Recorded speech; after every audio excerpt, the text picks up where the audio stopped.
Но сейчас в Берлине под обстрелом полз боец и телом заслоня девочку в коротком платье белом осторожно вынес из огня.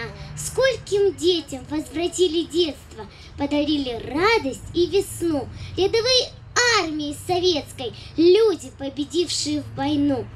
На Аллее Славы состоялся фестиваль военной поэзии и песни «Звуки Победы». Организатором мероприятия выступил Комитет Северной Осетии по занятости населения. В праздничном концерте приняли участие ученики общеобразовательных школ, воспитанники детских домов «Виктория» и «Хуротон», а также Центра реабилитации несовершеннолетних «Доброе сердце». Ребята приняли участие в возложении цветов к стеле, посвященной защитникам города Владикавказа. На импровизированной сцене маленькие участники фестиваля прочитали собравшимся стихи, спели песни, посвященные Великой Отечественной войне. Подобная акция проводится комитетом каждый год. По всеобщему мнению, этот фестиваль – дань уважения всем защитникам Родины.